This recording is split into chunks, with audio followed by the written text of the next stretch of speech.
Here's my thing about Star.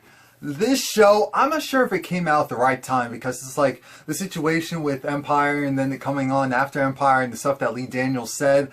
I get it. Watching this show, clearly this is another show where Lee's trying to go and talk about social issues and also real life stuff that people are going through and thoughts, views, and opinions and the opposing sides. But sometimes, depending on who you want to, I almost said pander, depending on who you want to go and make the focal point and audience, you may have to blur the lines. And I think that Lee Daniels said, you know what, forget that. I'm going to blatantly do so-and-so. You're going to go and accept it. So this is my review. It's not like one of my regular reviews. I will be reviewing the show, but it will be done a little bit differently. So this is the pilot episode, which I'm glad, I had to think about it. This is the pilot, so it makes sense, because there was a lot going on. It definitely felt like Dream Girls mixed in with Fame, mixed in with some production-wise stuff from Empire. I was like, Lord, this is a lot. This is a lot, but I see it. I like their voices. I like the acting. I think all of that's actually strong on this show. Like, everyone is pulling their weight. No one's bad. Or no one's just like, oh my gosh, are they really on there? And that's not the issue. I just feel like the subject matter at this time's a little, has everyone a little like, really? But let's get into it. So Star, who's the main character, she's in, in foster care because of the fact that her mom was a drug addict. And she's with this foster family and she's over it. So she goes and says, I'm leaving. Alexandra is this rich girl who's the daughter of, what is his name, Roland, who is played by Lenny Kravitz. And Lenny Kravitz isn't, Roland doesn't want his daughter to go and, pursue music unless she's doing background vocals for him. That's really his way of keeping the hold on her. Star went to social services and said, I need to go and I need to find my sister. I need to find her now. And I'm thinking, oh, this is just timing-wise a little bit too convenient. I get it. They sped this up really quickly, which I partially appreciate, but it was so quick that it felt unrealistic. We see Simone. Simone is Star's sister. Simone is with this foster family that on the outside, it kind of seems okay, but the mom seems stressed and over it. You just got this weird vibe from the father who, of course, was the actor who played, Eddie Winslow on Family Matters. But shit, I'm like, oh God, don't leave her alone with him. Don't leave her alone with him, because I just felt it. I just felt it. Now, Star has this motivation of going finding her sister because Carlotta, who is their mother's sister, has been writing letters to her. So when Star finally comes to Simone's place, she sees her foster father on top of her, and of course Simone is into it. She just looks she definitely looks like someone who's being raped and forced up on it. It was just, at first I thought, okay, wait a minute, what are you doing? What are you doing? Not even just him, Star. I'm like, Star, why don't you go get him up? And then I realized she's not going to be able to just do it by herself. So she goes and she gets a knife, she cuts him, and that's where things got crazy. Because at first I thought it was just like a dream, then I realized, well, a nightmare, and then I realized, no, it's not. They go and they run. He's clearly still alive. Star stabbed him, but she didn't stab to kill. It was more so a stab to, get him off of her. They're smoking weed in the car, and Star's telling Simone, don't worry, I have a plan. We're going to go to Atlanta. We're going to make it happen. She calls on Alexandra, and they all get in the car. Alexandra with her bougie self. They go to this hotel. They make plans, and Alexandra notices that Simone has something that looks like blood on her shirt. And of course, Alexandra goes to her room. Simone's just like, I don't care. The guy did what he did to me, and now I'm happy. Now I'm cool. I'm looking at Simone like, okay, so she's going to be the one with the drug issue. I see it, because their mother had drug issues, and so that's why social services took them away in the first place. But now they're all together, and they're saying, regardless, they're going to make it happen.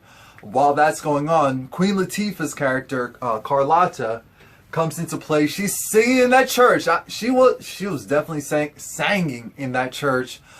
Star goes to Carlotta's business, and Carlotta's daughter's there. It lets it be known that she's not there. She's at the church. It's like, okay, so where's the church? It's like, why do you need to know? Why do you need to know? And that's when she gave her the letter. It's like, oh, okay. And there we had Lawrence. As you know, Miss Lawrence, I don't know what he goes by at this point in time. I just know that clearly, him being on Empire during season 2, he parlayed this into, so Lee, whatever else you have going on, make sure I'm a part of it. That's what he said. He's there. And the thing with that is, I actually like his character on here. I feel like it's very fitting. It's like a ratchet, southern, gay man. Because he even has like bottom grills in his mouth. So, and Star, Alexandra, and also Simone, they go to the church while Carlotta's, singing. That's when they're like, oh my gosh, that's her, that's her. They go, they hug, they embrace. Carlotta, she's talking with the girls. And here comes Derek. Derek is the social activist, Black Lives Matter man there, and he just wants it the ladies to be a part of it. Carlotta said, how about you be a part of the church? And then she wants to see, so what's going on there. Simone wants a mom. She wants a family. She's like, are you going to be our new mom? Like, oh, whoa, you're going a little too quick right now. But Carlotta brings him to the house and says, you can stay here. Alexandra's like, Jesus, we're really staying there. Simone wants to stay with Carlotta because she doesn't want to be with the other girls right now. All they're going to do is sing. I'm thinking, okay, but you're supposed to be in the group. Are you a rapper or are you a singer? Like, what are you doing? The girls have to earn their keep. So they're in the salon. It's not going too well. What do you call it? Star's a terrible shampoo girl. And the thing is, Lawrence goes and says something. It pisses off Star. And Star's just like, look, I'm sick and tired of you. Essentially alluding to racism. I'm just glad she didn't say reverse racism. I'm thinking, Lord, what's the demographics for this show? That's actually why I'm going to go and figure out how I can get that information. Because I want to see what percentage of Caucasian, Black, and everyone else is watching. Because that'll determine how the direction that this show will go. I don't know if this show is supposed to appease a wider audience than Empire. Because Empire had a lot of non-black people watching, and then it slowly decreased, and come on now, let's be real, it slowly decreased, partially because of the fact that Empire got legitimately blacker. Let's just be real. That was part of it. Again, Empire was doing a little bit too much for a lot of people, so that was the main reason. But Alexandra is like, why are we here? What's your actual plan, Star? Star says, I don't know. What I do know is we're going to make it happen. We need to go downtown. We need to go and talk with some producers. We need to perform somewhere. So they're going to perform at this open mic night. And again, I like the song. I love their voices. Them performing is cute. I think that's the thing. This definitely felt like a pilot episode, and I think that's the problem that I had. It felt like it was a pilot episode. Empire felt like from the jump, like they were ready to go. And I get it, this show is supposed to be more realistic and rougher, but it just seems like it's going a little too fast as far as, we're cutting this part out, we're cutting that part out. This is automatically happening now. That's automatically happening now. Do this first, ask questions later. The open mic night went okay, but Carlotta's daughter saw them. It's like, okay, I get what you guys are trying to do. I can help you out, but let's go to the strip club. The strip club? Yeah, so they go to the strip club. Well, actually, when I say they, I mean Star. Star and Carlotta's daughter, Amaya Scott? Is it? I'm not sure if that's her name. She's transgender. Because I was like, she looked familiar? No. Or did she? Because I heard her name before. So I was like, she looked familiar. Why? And that's why, because I think I heard something about that online. It's like, okay, so she's the transgender. I know, I just jumped ahead. But, so they're at the club, and that's where we see Jocelyn, the Puerto Rican princess, clearly before she was pregnant. Look, Jocelyn, pregnant, has been wilding worse than Jocelyn on the reg, which is just terrifying. So Amaya gets Jocelyn away from the guy. This is this music mogul who now Star has to go in the peas. Star singing head. And the thing is, how it all came to be, because it was a little confused. I'm thinking, wait, is this really happening? Are all these strippers that she doesn't know all dancing with her for? Like, what's going... It was definitely off, but I do understand, you know, the whole concept that they're trying to go with. So I'm just trying to roll with it for now. Star goes out because the guy says, come to this party, come and perform, it'll be cool. That's where she sees Amaya getting attacked, and this is where the guy says like, oh my, because there was a guy who was trying to pay for sex for Amaya, but he, I guess, didn't really know that she was transitioning from a man to a woman, so she still had a penis down there. And he freaked out. He started to choke her out. Or unless she said something which like pissed him off. So he was choking her out. Star came and started beating him up. It's like, wow, Star, you must have had a rough background. I get it. We got this like saucy, cute, well, attractive white woman as the main cast member. As the main star of the show. And I know some people feel a way about it. I like her though. I really do. I like all of them. But I do like her because I'm like, I'm from New York, so this is normal to me. Like, I guess some people think, oh, this is just an act. Oh, they should, so this is how it... no, this is actually pretty realistic. Them smoking the weed. Her having the edge to her. The prissy, black woman, well, you know, the prissy black one. This is all realistic stuff. This is just the stuff that we don't necessarily, a lot of us don't necessarily see, or so that it's not our realities, but this is some people's realities. It really is. Now Maya has to explain what happened to her face. Her mom's over it, and that's when her mom says, you know, it's like, I know what you're doing.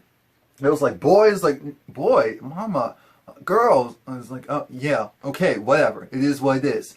She doesn't want Star to be entangled up into this producer's web of whatever, because this guy is bad news. This is the guy that actually worked with Star's mom and got, and I guess introduced her to a crazy lifestyle, something. There's a little bit more to that. But anyway, this guy has this, what's his name? Hunter? Hunter is his godson, I believe, his godson or nephew. Either way, it's this man who, super rich, he's a football player, and that comes into play a little bit later. Simone decides she wants to join the church. She wants to find herself. She wants to find herself, and she wants to be a better person. Because think about it. She had to deal with what she had to deal with in the foster system that was slightly different from Star's upbringing. She's a little bit younger than Star. So she's like, forget you. She takes her weed, she goes away.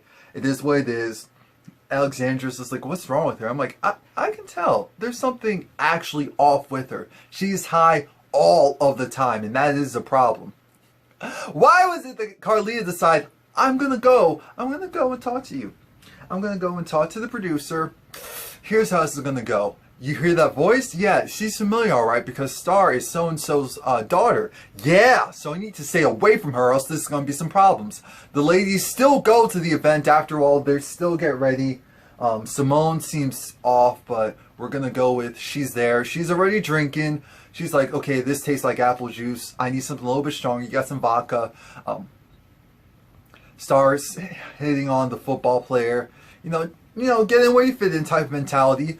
They go and perform. Again, the performance was cute because I like the song and I like their voices, but this was definitely, alright, this is the first run through. First run through as in this is the first episode. As it gets farther along, they're going to see what they like, what they don't like. They just need to go and get us hooked on something. My issue is, it's almost like coming after Empire was bad because we just got some stuff that was clearly taken directly from Empire and put into this show. So then you have the singing and the dancing portion that isn't done and woven in the way that it is for Empire. It's more natural, but they do a good job on the performance. I wonder if Carlotta is gonna go and threaten the guy again with the gun or not, but we'll see. And we see that Simone's foster dad, he wakes up. We don't know what's going to happen there. We don't know if he's going to snitch. We don't know. Because the thing is, if he does, then she has a good case against him. So either way. Please like, comment, subscribe.